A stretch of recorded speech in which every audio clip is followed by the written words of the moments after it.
once again, you're welcome to Better Faith in Learning platform. My name is Mrs. Eunice Ebwasa, and today I'm going to be teaching you social studies for basic 4 and primary 4 classes. Please get your writing materials and settle down. Previously, we've been looking at the topic drug abuse. Drug abuse. Taught you the meaning of drug abuse and drugs, and so many other things that has to do with drugs. I told you, I said drug abuse is the use of drugs without or above the doctor's prescription. When you take drugs that doctor did not ask you to take, or when you take more than the doctor asked you to take, that is drug abuse. And we have been told that there are so many places where we can get these drugs from. We can get from the large scale and we can get from the small scale. And the drugs that we can get from these various places. And we have learned about what the effect of drug on humans, the side effect, what it can cause, or what are the resultant effects of drug abuse. When you take drugs that you have not been asked to take, or you take more than supposed, some of the things that it can cause to you. And we have looked at the social effects that it can also cause to you and the society. So today we are looking at prevention of drug abuse and life coping skills. Prevention of drug abuse and life coping skills. When there is a problem, there is also a solution. Taking drugs and getting entangled in it, being addicted to it, is a problem, but there is also a solution. So we are looking at prevention of drug abuse and life coping skills. Things you can do in order to avoid taking excessive drugs, or in order to avoid being addicted to drugs, living a life that you cannot do without drugs. So these are some of the things we can do in order to prevent drug abuse and life coping skills. How can we cope? The skills to cope with the influence of drugs or the effect on drugs. Number 1, regular exercise. Regular exercise. Regular exercise can help to develop you mentally, physically. It can develop you socially as well. So by the time you involve in regular exercise, you discover that you become well developed mentally, you become developed physically and socially as well, to be able to cope with the demands of the day and to be able to avoid or overcome the effect of drug abuse. Number 2, form positive relationship. Form positive relationship. We have learned that most times people get entangled in drug abuse because of their friends, due to peer pressure, the kinds of friends you make, the family bad influence that you have. So by the time you make positive relationship, making friends with people that are not into drugs, you will be able to overcome the effect of drug abuse. Number 3, discriminate among what is consumed. Before you take anything, you have to screen it, you have to look at it very well. You have to be able to assess whatever you are taking into your system. You have to judge, discriminate. Is this thing right? Is it good or is it bad? So you discriminate among what is consumed. You don't just take it because your friend asked you to take it.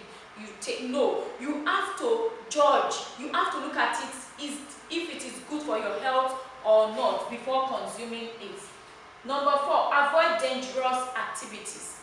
Activities that you know you cannot involve yourself in without taking stimulants, without taking things that will hype you up, then you avoid it.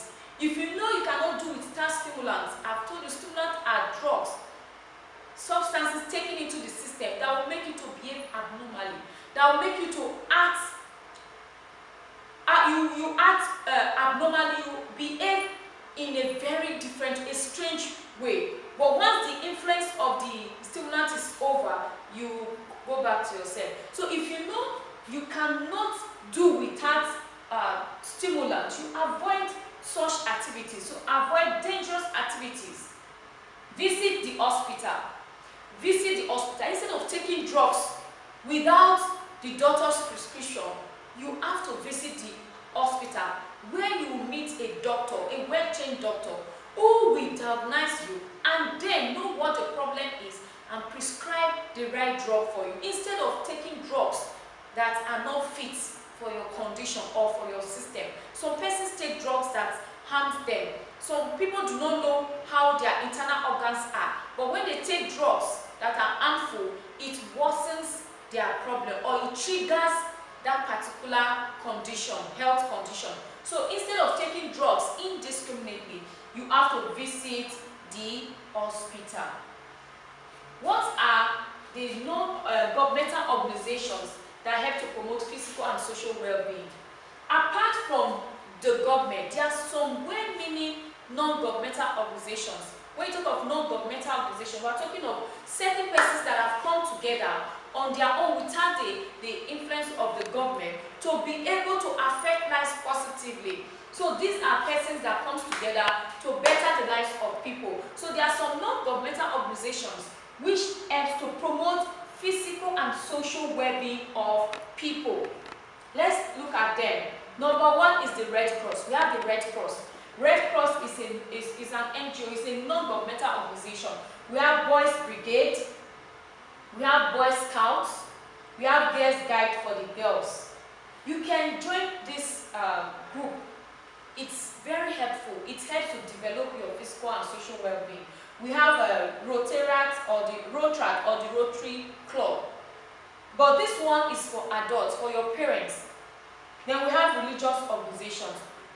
If you belong to religious organizations, like in your churches, there are so many religious organizations. Belong to them, you discover that they will keep you on track. They will put you in the right order. They will give you what will help you in life. They will teach you morals that will help you in life, instead of belonging to bad groups that will rather instigate you into doing what is wrong and indulging in drug abuse. So these are some non-governmental organizations, well-meaning people that have come together to form organizations not headed by the government, but it's not owned by the government, but well-meaning individuals comes together to form these organizations to help to better the lives of people, like the Red Cross, the Boys Brigade, the Boy Scouts, the Girls Guide, the Rotaract or the Rotary Club for adults, that's for your parents. Then we have the religious organizations. So these are some of the non-governmental organizations that help to promote the physical and social well-being. Then we look at the moral responsibilities that protect us and others. Apart from religious organizations, apart from the church, apart from non-governmental organizations, there are other moral responsibilities that protect us and others. These are morals that you set for yourselves. These are morals that will help to guide you in doing the right thing. Number one, self-discipline. Self-discipline. From the word self-discipline. This is disciplining of oneself. This is a deliberate act of discipline for yourself to live a particular type of life, to do the right thing, not to do the wrong thing. A personal decision not to do what others are doing that you know is wrong or is bad. So that is self-discipline. Number two, knowing the rights and wrongs. There is nobody that doesn't know the rights and the wrong things. Your conscience is your first judge. There are some things you want to do. Your conscience will tell you not to do them, that they are bad. There are some things that you want to do, your conscience will tell you to go ahead. So these are wrongs and bad. There are some things that are spelled wrongly and wrong and spelled by good. These things, you know them, but sometimes you decide to go against that voice that tells you not to do them, you still do the wrong thing. So knowing the right and the wrongs and doing the right can help you to be responsible for yourself and to others as well. Acceptance of criticism. What is criticism? This is when somebody speaks negatively about you, when somebody tells you what you have done is wrong, is bad, when somebody doesn't support your action or your acts, when somebody tells you that what you have done is bad, that is criticism. If you are being criticized, know it all. So by accepting criticism of your action is one way to show that you are morally responsible for yourself and you want to protect yourself and others from wrong or from drug abuse. Adhering to religious teachings. These are teachings we get from the church or from the mosque. You attend church every Sunday and you go to mosque every Friday. Whatever you are being told to do that is in the Bible or in the Quran, these are religious teachings. Whatever the pastor preaches, whatever the imam preaches, these are the religious teachings that you are to follow. These are the guides you are supposed to follow, and these will lead you to the right track. Number 5, always take part in some recreational activities because it helps to remove one's mind from anything that has to do with dangerous drugs. When you involve in recreational activities, you go for extracurricular activities, you do things aside studying your book, you discover that you get yourself busy. An idle mind, they say, is the devil's workshop. When you are idle, you are lonely, you are not doing anything. You are not doing anything with your brain, you are not doing anything with your hands, you are just there, you are idle. You discover that thoughts will start coming in, evil thoughts. That is when the addiction will start working. People that are addicted to drugs, you discover that they always do so because they don't have any other thing apart from drugs. But by the time you encourage these persons to do other things aside taking of drugs, you discover that they'll forget that they are actually they are addicted to drugs, or that they are drug addicts, because they have other things to occupy them. So it is good to get yourself occupied with activities outside being idle and apart from your bookwork, other things that can get you busy. So these are some of the moral responsibilities that protect us and others. Let me take them again. Number 1, I said self-discipline. You must be morally responsible for yourself and for others by taking self-discipline. Number 2, knowing the right and the wrongs. Everybody knows what is right and what is wrong. Your ability to do the right thing, that makes you mature. Number 3, acceptance of criticisms. Nobody is perfect. When you are criticized, accept it in good faith and don't fight about it. Don't feel bad about it. Adhering to religious teachings. The messages you hear from church and from the mosque, these are religious teachings. Do them, obey the commands.